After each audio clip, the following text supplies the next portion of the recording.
बोलिए लक्ष्मी नारायण भगवान की जय। आज आश्विन मास के पहली गुरुवार है और इस गुरुवार पर हम गुरुवार की अति दुर्लभ कथा का श्रवण करेंगे। तो आइए हम सब कथा का श्रवण करते हैं। बोलिए लक्ष्मी नारायण भगवान की जय। इस कथा को सुनने से धन, यश, वैभव और पुत्र की प्राप्ति होती है, तो इस कथा को पूरा अवश्य सुने। बोलिए विष्णु भगवान की जय। बोलिए बृहस्पति देव की जय। भारतवर्ष में एक प्रतापी और महादानी राजा राज्य करता था। वह नित्य गरीब और ब्राह्मणों की सहायता करता था। यह बात उसकी रानी को अच्छी नहीं लगती थी। वह न तो गरीब को दान देती थी और न ही भगवान का पूजन करती थी, और राजा को भी दान देने से मना किया करती थी। एक दिन राजा शिकार खेलने वन को गए हुए थे, तो रानी महल में अकेली थी। उसी समय बृहस्पति देव साधु का वेश बनाकर राजा के महल में भिक्षा के लिए गए और भिक्षा मांगने लगे। तो रानी ने भिक्षा देने से इनकार कर दिया और कहा, हे साधु महाराज, मैं तो दान पुण्य से तंग आ गई हूँ। मेरा पति सारा धन लुटाते रहते हैं। मेरी इच्छा है कि हमारा सारा धन नष्ट हो जाए और फिर न रहेगा बांस और न बजेगी बांसुरी। साधु ने कहा, हे देवी, तुम तो बड़ी विचित्र हो। धन संतान तो सभी चाहते हैं, पुत्र और लक्ष्मी तो पापी के घर में भी होना चाहिए। यदि तुम्हारे पास अधिक धन है तो भूखों को भोजन दो, प्यासों को पानी पिलाओ, मुसाफिरों के लिए धर्मशालाएं खुलवाओ। जो निर्धन अपनी कुंवारी कन्या का विवाह नहीं कर सकते हैं, उनका विवाह करा दो। ऐसा और कई काम है जिनके करने से तुम्हारा यश लोक परलोक में फैलेगा। परंतु रानी पर उपदेश का कोई प्रभाव न पड़ा। वह बोली, महाराज, आप मुझे कुछ न समझाएं। मैं ऐसा धन नहीं चाहती जो हर जगह बांटती फिरूं। साधु ने उत्तर दिया, यदि तुम्हारी ऐसी ही इच्छा है तो तथास्तु। तुम ऐसा करना कि बृहस्पतिवार को घर लीपकर पीली मिट्टी से अपना सिर धोकर स्नान करना और भट्ठी चढ़ाकर कपड़े धोना। ऐसा करने से तुम्हारा सारा धन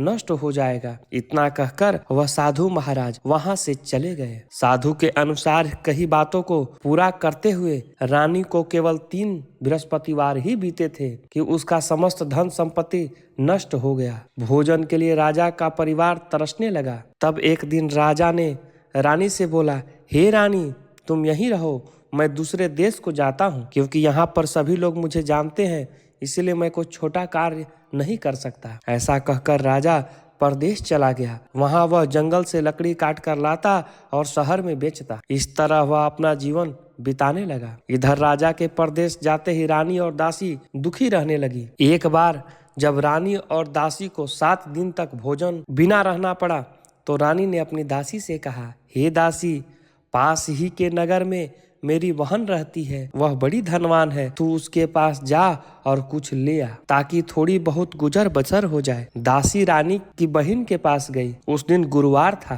और रानी की बहन उस बृहस्पतिवार व्रत की कथा सुन रही थी। दासी ने रानी की बहन को अपनी रानी का संदेश दिया, लेकिन रानी की बड़ी बहन ने कोई उत्तर नहीं दिया। जब दासी को रानी की बहन से कोई उत्तर न मिला तो वह बहुत दुखी हुई और गुस्सा भी आया।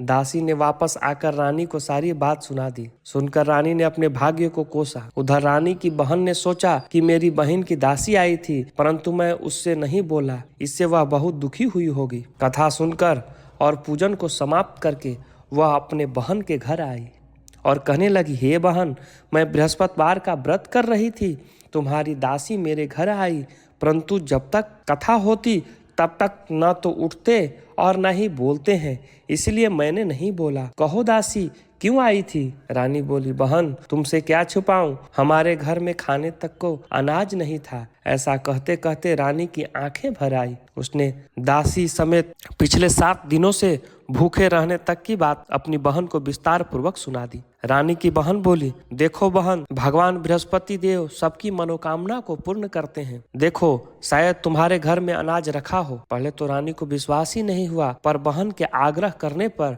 उसने अपने दासी को अंदर भेजा तो सचमुच अनाज से भरा एक घड़ा मिल गया। यह देखकर दासी को बड़ी हैरानी हुई। दासी रानी से कहने लगी, हे रानी, जब हमको भोजन नहीं मिलता तो हम व्रत ही तो करते हैं, इसीलिए क्यों ना इनसे व्रत और कथा की विधि पूछ ली जाए, ताकि हम भी व्रत कर सकें। तब रानी ने अपने बहन से बृहस्पतिवार व्रत के बारे में पूछा। उसकी बहन ने बताया। बृहस्पतिवार के व्रत में चने की दाल और मुनक्का से विष्णु भगवान का केले की जड़ में पूजन करें तथा दीपक जलाएं। व्रत कथा सुने और पीला भोजन ही करें। इसमें बृहस्पति देव प्रसन्न होते हैं। व्रत और पूजन विधि बतलाकर रानी की बहन अपने घर लौट आई। 7 दिन के बाद जब गुरुवार आया तो रानी और दासी ने व्रत रखा। घुड़साल में जाकर चना और गुड़ ले आई। फिर उसने केले की जड़ तथा विष्णु भगवान का पूजन किया। जब पीला भोजन कहाँ से आए, इस बात को लेकर दोनों बड़ी दुखी थी। चूंकि उन्होंने व्रत रखा था, इसलिए बृहस्पति देव उनसे प्रसन्न थे। इस कारण से वे एक साधारण व्यक्ति का रूप धारण करके 2 थाल में सुंदर पीला भोजन दासी को दे गए। भोजन पाकर दासी प्रसन्न हुई और फिर रानी के साथ मिलकर भोजन ग्रहण किया। इसके बाद वे सभी गुरुवार को व्रत और पूजन करने लगी। बृहस्पति भगवान की कृपा से उनके पास फिर से धन संपत्ति आ गई, परंतु रानी फिर से पहले की तरह आलस्य करने लगी। तब दासी बोली, देखो रानी, तुम पहले भी इसी प्रकार आलस्य करती थी। तुम्हें धन रखने में कष्ट होता था, इस कारण सभी धन नष्ट हो गया। और जब जब भगवान बृहस्पति की कृपा से धन मिला है तो तुम्हें फिर से आलस्य हो रहा है। रानी को समझाते हुए दासी कहती है कि बड़ी मुसीबतों के बाद हमने यह धन पाया है, इसीलिए हमें दान पुण्य करना चाहिए, भूखे मनुष्य को भोजन कराना चाहिए और धन को शुभ कार्यों में खर्च करना चाहिए, जिससे तुम्हारे कुल यश बढ़ेगा, स्वर्ग की प्राप्ति होगी और पितृ प्रसन्न होंगे। दासी की बात सुनकर रानी अपना धन शुभ कार्यों में खर्च करने लगी, जिससे पूरे नगर में उसका यश फैलने लगा। एक दिन राजा दुखी होकर जंगल में पेड़ के नीचे आसन जमाकर बैठ गया। वह अपनी दशा को याद करके व्याकुल होने लगा। बृहस्पतिवार का दिन था। एकाएक उसने देखा कि निर्जन वन में एक साधु प्रकट हुए। वह साधु वेश में स्वयं बृहस्पति देवता थे। लकड़हारे के सामने आकर बोले, हे लकड़हारे, इस सुनसान जंगल में तुम चिंता मग्न क्यों बैठा है? लकड़हारे ने दोनों हाथ जोड़ करके प्रणाम किया और उत्तर दिया, महात्मा जी, आप सब कुछ जानते हैं, मैं क्या कहूँ? यह कहकर रोने लगा और साधु को अपनी आत्मकथा सुनाई। महात्मा जी ने कहा, तुम्हारी स्त्री ने बृहस्पति के दिन बृहस्पति भगवान का निरादर किया, जिसके कारण रुष्ट होकर उन्होंने तुम्हारी यह दशा कर दी है। अब तुम चिंता को दूर करके मेरे कहने पर चलो तो तुम्हारे सभी कष्ट दूर हो जाएंगे और भगवान पहले की तरह अधिक धन संपत्ति देंगे। तुम बृहस्पतिवार के दिन कथा किया करो। 2 पैसे के चने मुनक्का लाकर उसका प्रसाद बनाओ और शुद्ध जल से लोटे में शक्कर मिलाकर अमृत तैयार करो। कथा के पश्चात अपने सारे परिवार और सुनने वालों प्रेमियों में अमृत व प्रसाद बांटकर आप भी ग्रहण करो। ऐसा करने से भगवान तुम्हारी मनोकामना पूर्ण करेंगे। साधु के ऐसे वचन सुनकर लकड़हारा बोला, हे प्रभु, मुझे लकड़ी बेचकर इतना पैसा नहीं मिलता है जिससे मैं भोजन के उपरांत कुछ बचा सकूं। मैंने रात्रि में अपने स्त्री को व्याकुल देखा है और मेरे पास कुछ भी नहीं है जिससे मैं उसकी खबर मंगा सकूं। साधु ने कहा, हे लकड़हारे, तुम भी किसी बात की चिंता मत करो। बृहस्पति के दिन तुम रोजाना की तरह लकड़ियां लेकर शहर को जाओ। तुमको रोज से दुगना धन प्राप्त होगा, जिसे तुम भली भांति भोजन कर लोगों तथा बृहस्पति देव की पूजा का सामान भी आ जाएगा। इतना कहकर साधु अंतर्ध्यान हो गया। धीरे धीरे समय बीत जाने के बाद फिर से बृहस्पतिवार का दिन आया। लकड़हारा जंगल में लकड़ी काटकर किसी शहर में बेचने को गया। उसे उस दिन और दिन से अधिक पैसा मिला। राजा ने चना गुड़ आदि लाकर गुरुवार का व्रत किया। इस दिन से उसे सभी क्लेश दूर हो गए। परंतु जब भी दोबारा गुरुवार दिन आया तो बृहस्पतिवार का व्रत करना भूल गया। इस कारण बृहस्पति भगवान नाराज हो गए और उस दिन उस नगर के राजा ने विशाल यज्ञ का आयोजन किया तथा शहर में यह घोषणा करा दी कि कोई भी मनुष्य अपने घर में भोजन न बनावे, न आग जलावे, समस्त जनता मेरे यहाँ भोजन करने आवे। इस आज्ञा को जो न मानेगा उसे फांसी की सजा दी जाएगी। इस तरह घोषणा संपूर्ण नगर में करवा दी गई। राजा की आज्ञा के अनुसार शहर के सभी लोग भोजन करने गए, लेकिन लकड़हारा कुछ देर से पहुंचा, इसीलिए राजा ने उसको अपना साथ घर लिवा ले गए और ले जाकर भोजन करा रहे थे तो रानी की दृष्टि उस खूंटी पर पड़ी जिस पर उसका हार लटका हुआ था। वह वहां पर दिखाई नहीं दिया। रानी ने निश्चय किया कि मेरा हार इस मनुष्य ने चुरा लिया है। उसी समय सिपाहियों को बुलाकर उसे कारागार में डलवा दिया। जब लकड़हारा कारागार में पड़ गया तो बहुत दुखी होकर विचार करने लगा कि न जाने कौन से पूर्व जन्म के कर्म से मुझे यह दुख प्राप्त हुआ है, और उस साधु को याद करने लगा जो जंगल में मिला था। उसी समय तत्काल बृहस्पति देव साधु के रूप में प्रकट हुए और उसकी दशा को देखकर कहने लगे, अरे मूर्ख, तूने बृहस्पतिवार के दिन कथा नहीं करी, इस कारण तुझे दुख प्राप्त हुआ है।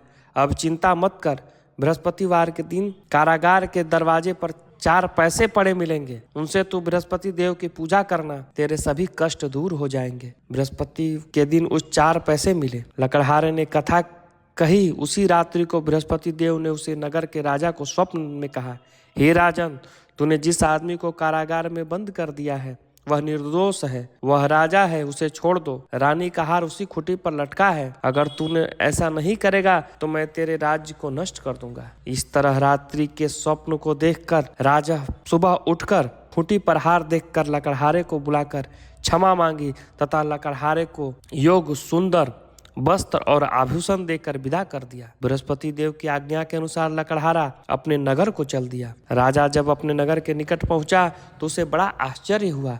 नगर में पहले से अधिक बाग, तालाब, कुएं, बहुत सी धर्मशालाएं, मंदिर आदि बन गई है।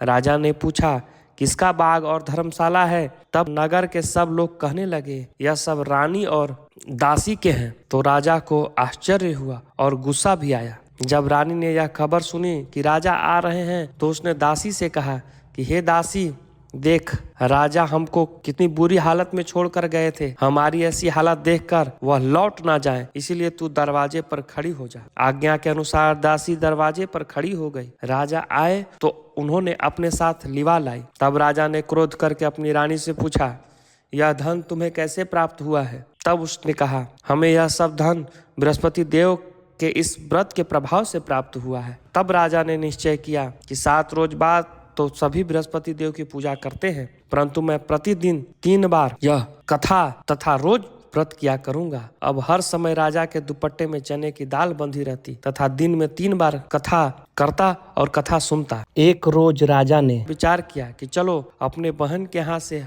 हो आओ। इस तरह निश्चय करके राजा घोड़े पर सवार होकर अपने बहन के यहाँ चलने लगा। मार्ग में उसने देखा कि कुछ आदमी एक मुर्दे को लिए जा रहे हैं। उन्हें रोककर राजा कहने लगा, अरे भाइयों, मेरी बृहस्पति देव की कथा सुन लो। वे बोलो, लो, हमारा तो आदमी मर गया है, इसको अपनी कथा की पड़ी है। परंतु कुछ आदमी बोलो, अच्छा कहो, हम तुम्हारी कथा भी सुनेंगे। राजा ने दाल निकाली और जब कथा आधी हुई तो मुर्दा हिलने लगा, और जब कथा समाप्त हो गई तो राम राम करके मनुष्य उठकर खड़ा हो गया। आगे मार्ग में उसने एक किसान खेत में हल चलाता मिला।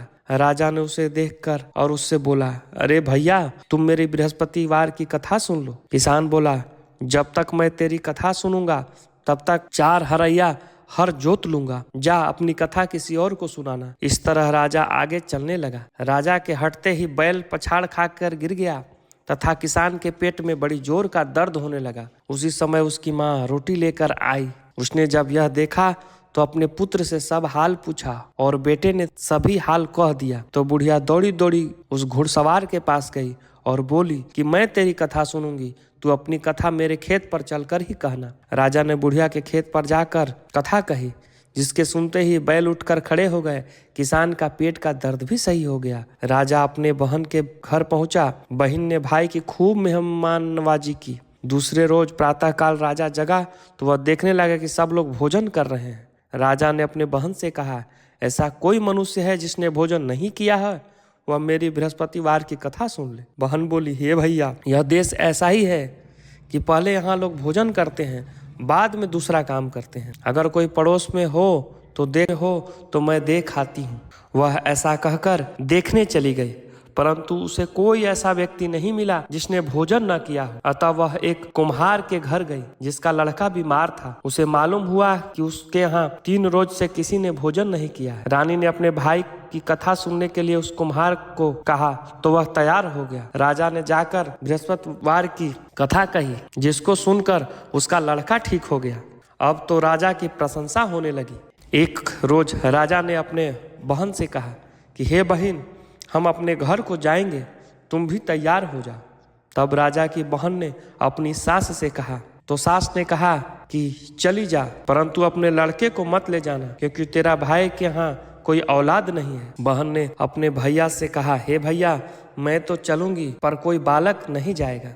राजा बोला, जब कोई बालक नहीं चलेगा तब तुम भी क्या करोगी? बड़े दुखी मन से राजा अपने नगर को लौट आया। राजा ने अपनी रानी से कहा कि हम निर्वंशी हैं, हमारा मुख देखने का धर्म नहीं है और कुछ भोजन आदि नहीं किया। रानी बोली, हे प्रभु, बृहस्पति देव ने हमें सब कुछ दिया है, वह हमें औलाद भी अवश्य देंगे। उसी रात को बृहस्पति देव ने राजा को स्वप्न में कहा, हे राजा उठ, सभी सोच त्याग दे, तेरी रानी गर्भ से है। राजा की बात यह सुनकर बड़ी खुशी हुई और 9वें महीने में उसके गर्भ से एक सुंदर पुत्र उत्पन्न हुआ। तब राजा बोला, हे रानी, स्त्री बिना भोजन के रह सकती है पर बिना कहे नहीं रह सकती है। जब मेरी बहन आवे तो तुम उससे कुछ मत कहना। रानी ने सुनकर हाँ कर दिया। जब राजा की बहन ने यह शुभ समाचार सुना तो वह बड़ी खुश हुई तथा बधाई लेकर अपने भाई के यहाँ आई। तब रानी ने कहा, घोड़ा चढ़कर तो नहीं आई, गधी चढ़ के आई। राजा की बहन बोली, भाभी,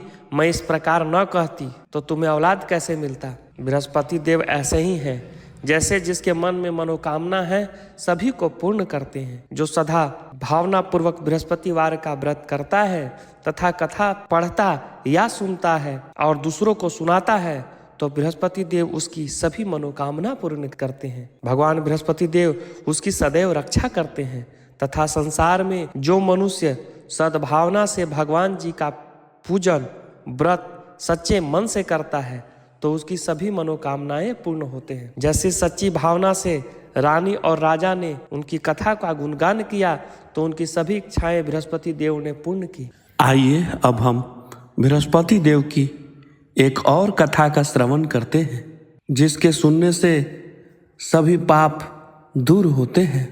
बहुत प्राचीन काल में एक ब्राह्मण रहता था। वह बहुत ही गरीब था। उसके यहाँ कोई संतान भी नहीं थी। उसकी स्त्री बहुत मलिनता के साथ रहती थी। वह स्नान न करती थी, किसी देवता का पूजन न करती थी। इससे ब्राह्मण देवता बड़े दुखी थे। बेचारे बहुत कुछ कहते थे किंतु उसका परिणाम कुछ न निकलता था। भगवान की कृपा से ब्राह्मण की स्त्री कन्या के रूप में रत्न पैदा हुई। कन्या बड़ी होने पर स्नान करके विष्णु भगवान का जाप व बृहस्पतिवार का व्रत करने लगी। अपने पूजन पाठ को समाप्त करके विद्यालय जाती तो मुट्ठी में जौ भर के ले जाती और पाठशाला के मार्ग में डालते जाती। ये जौ स्वर्ण के हो जाते। लौटते समय उसे बीन कर घर ले आती थी। एक दिन वह बालिका सूप में उस सोने के जौ को फटक कर साफ कर रही थी कि उसके पिता ने देख लिया और कहा, हे बेटी, सोने के जौ के लिए सोने का सूप होना चाहिए। दूसरे दिन बृहस्पतिवार था। इस कन्या ने व्रत रखा और बृहस्पति देव से प्रार्थना करके कहा, मैं आपकी पूजा सच्चे मन से की है तो मेरे लिए सोने का सूप दे दो। बृहस्पति देव ने उसकी प्रार्थना स्वीकार कर ली और रोजाना की तरह वह कन्या जौ फैलाती हुई जाने लगी। जब लौट कर जौ बीन रही थी तो बृहस्पति देव की कृपा से उसे सोने का सूप मिला। उसे वह घर ले आई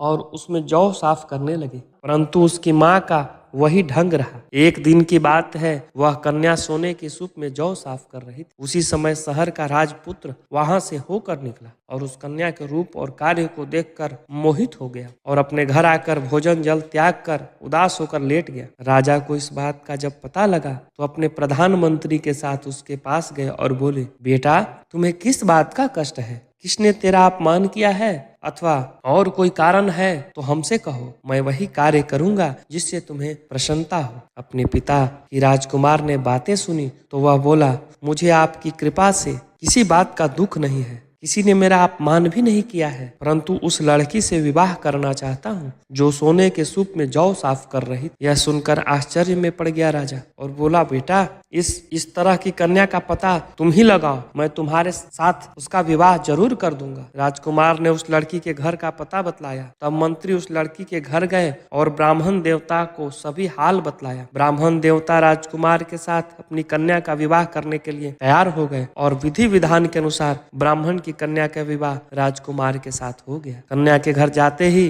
पहले की भांति उस ब्राह्मण देवता के घर में गरीबी का निवास हो गया। जब भोजन के लिए अन्न बड़ी मुश्किल से मिलता था। एक दिन दुखी होकर ब्राह्मण देवता अपने पुत्री के पास गए। बेटी ने पिता को दुखी अवस्था में देखकर अपनी माँ का हाल पूछा। तब ब्राह्मण ने सभी हाल कहा। कन्या ने बहुत सारा धन देकर अपने पिता को विदा कर दिया। इस तरह ब्राह्मण का कुछ समय सुखपूर्वक बीता। कुछ दिन बाद फिर वही हाल हो गया। ब्राह्मण फिर अपनी कन्या के यहाँ गया और सारा हाल कहा। तो लड़की बोली, हे पिताजी, आप माता जी को यहाँ लिया लाओ, मैं उसे विधि बता दूंगी जिससे गरीबी दूर हो जाएगा। वह ब्राह्मण देवता अपनी स्त्री को साथ लेकर पहुंचे तो अपनी माँ को समझाने लगी, हे माँ, तुम प्रातः काल सबसे पहले स्नान आदि करके विष्णु भगवान का पूजन करो तो सब दरिद्रता दूर हो जाएगी। परंतु उसकी माँ ने एक भी बात नहीं मानी। सुबह उठकर अपनी पुत्री के बच्चों के जूठन खा लिया। इससे उसकी पुत्री को भी गुस्सा आया और एक रात को कोठरी से सभी सामान निकाल दिया और अपनी माँ को उसी में बंद कर दिया। प्रातः काल उसे निकाला तथा स्नान आदि करा के पाठ करवाया तो उसकी माँ की बुद्धि ठीक हो गई और फिर प्रत्येक बृहस्पतिवार को व्रत रखने लगी। इस व्रत के प्रभाव से उसके माँ पिता बहुत ही धनवान और पुत्रवान हो गए और बृहस्पति देव के प्रभाव से इस लोक में सुख भोग करके अंत में स्वर्ग वैकुंठ को प्राप्त हुए। बोलिए विष्णु भगवान की जय, बोलिए बृहस्पति देव की जय। बृहस्पतिवार के दिन सुनी जाने वाली एक और कथा का हम श्रवण करते हैं।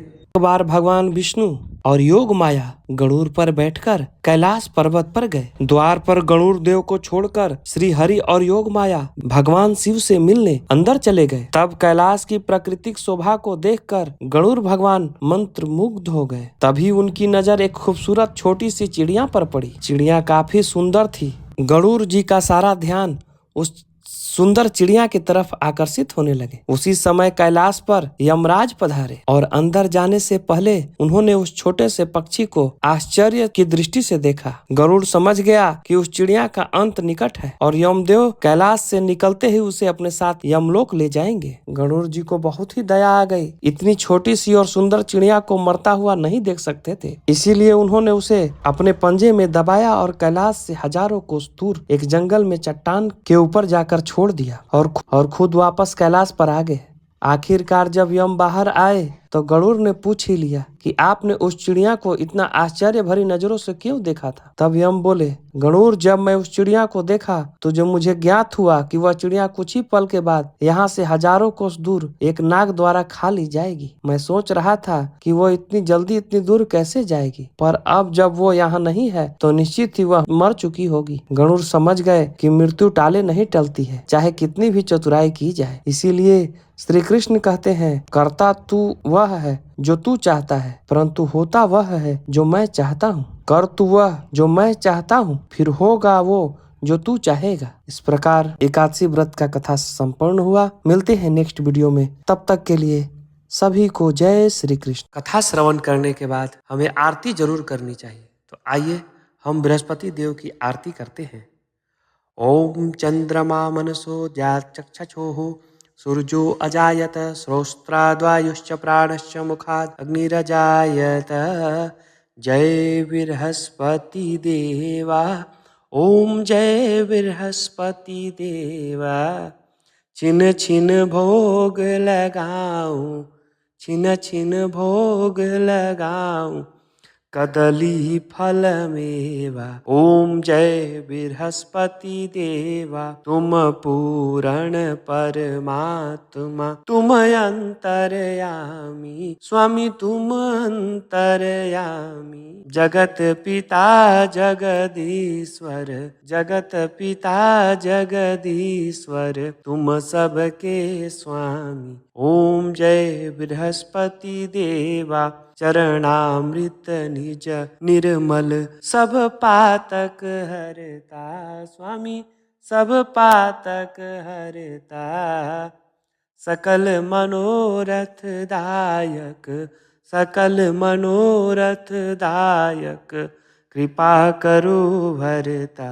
ओम जय बृहस्पति देवा, तन मन धन अर्पण कर, जो जन शरण पड़े, स्वामी जो जन शरण पड़े, प्रभु प्रगट तब होकर, प्रभु प्रगट तब होकर, आकर द्वार खड़े।